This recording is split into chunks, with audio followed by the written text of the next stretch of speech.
I guess maybe I should cut my grass.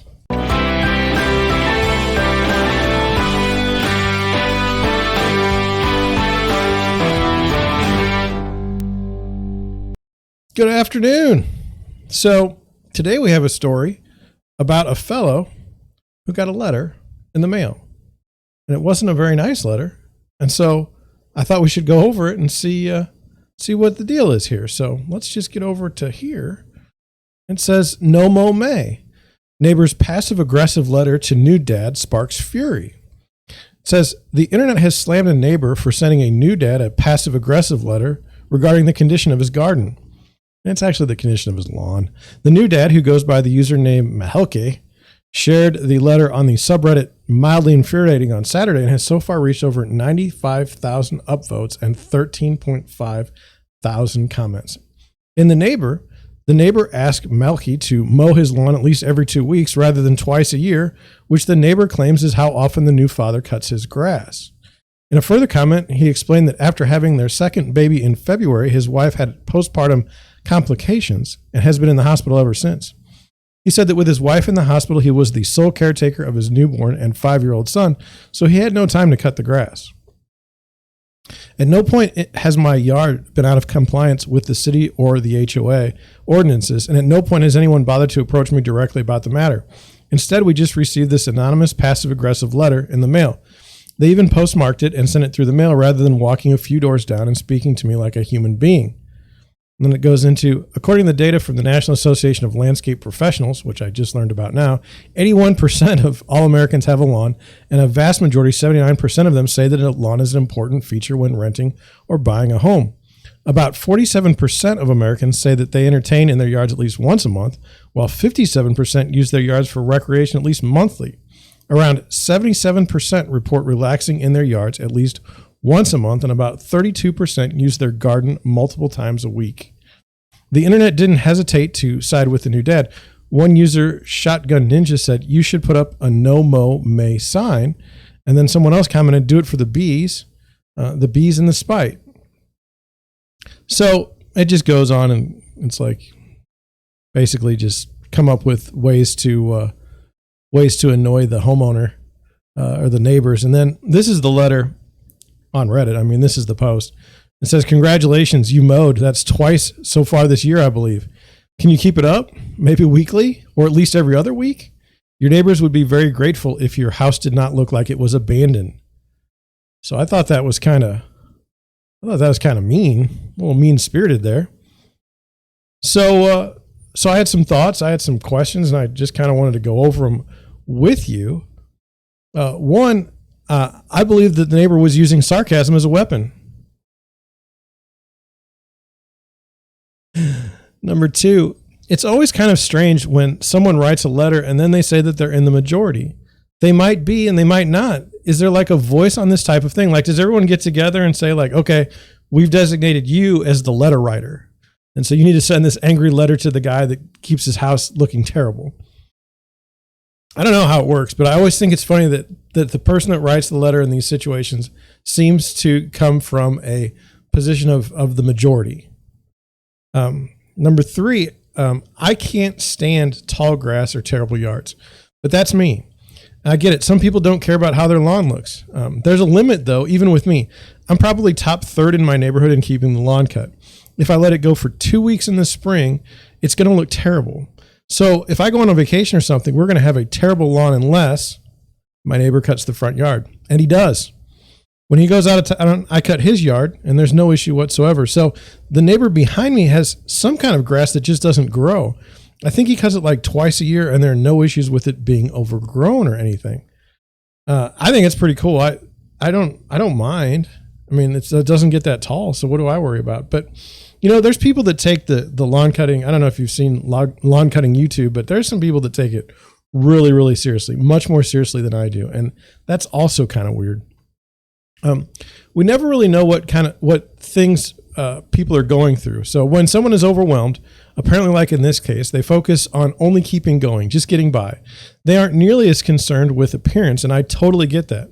This is why I try to give people the benefit of the doubt. In my own real estate business, we're oftentimes confronted with working with buyers and sellers who might have things going on with their lives, marriages, deaths, births. So I tend to give everyone the benefit of the doubt. There are limits, but just try to be a good human. And I've seen this argument used by the homeowner in the article a lot. If the person who was upset about my crappy yard had only come and talked to me face to face, it would have worked out. I'm trying to think of how that conversation goes. Hey man, would you please cut your grass? It looks awful. Then the homeowner will go to Reddit and say, I can't believe someone told me in person that my lawn is terrible and it should be cut. And on Reddit, other places online, the homeowner will get sympathy about their plight. It's pretty much guaranteed. So I don't think that the neighbor confronting you about your yard is going to change anything. What changes if someone did come and tell you your yard was trash? You're still dealing with some sort of family issues. Are you really going to change because your neighbor confronted you? I just always thought that was a very disingenuous argument. It's like, if the person had just come and talked to me, this would have been fine. But it wouldn't have. It wouldn't have. And it's interesting that the homeowner also says that he is not in violation of any HOA or city ordinances. Do you even know what your laws or codes are with relation to the height of your grass? I have no idea. One person that did know was the BTK killer. He was a psycho. Look him up. Not a great fellow. Are all code officers secretly serial killers? No. Are some a little off? Most definitely. The question of whether something is within legal limits and whether or not it bothers your neighbors are two different things. I think it would be fair to say that people who live in a subdivision tend to like to have things look a certain way. I'm reminded of a friend of mine. For years, he'd lived in the city of St. Louis. He never had any issues getting along with his neighbors. He asked me to help him find a house in the county, so I did, and he got a beautiful home in the suburbs. One day, we were talking, and he was like, hey, the grass is a major issue out here, isn't it? And I asked what he meant. He said that if he went out to cut his grass and his neighbor on the right and left of him would also come out and cut their yards either right when he started or within hours of when he was finished. I'd never noticed it, but that's true in my neighborhood too. If I see a yard close to me that is cut and mine isn't, it's like I'm letting everyone else down. I typically save my lawn work for the weekends, but some of my neighbors are retired. And so like Wednesday mornings at 10, you'll often hear people cutting the grass. And then it's like, I'm not even gonna get to my grass until Saturday at the earliest. It's just bad. What did you think about the postmarked letter? Was there a return address? If you were in the homeowner's shoes, would you now confront the person who mailed the letter? I don't know that it makes things better, especially if the neighbors have all decided that they don't like the way you care for your yard. Like if everyone around you hates you because your yard looks like trash. I mean, I don't know that confronting one of them is gonna fix anything. And as for revenge, is it required in this situation? Do you, as other posters recommend, cut your lawn in a bad pattern, refuse to cut the lawn at all? Or do you actually consider cutting the grass on a fairly regular basis so your yard is more in line with the others around you?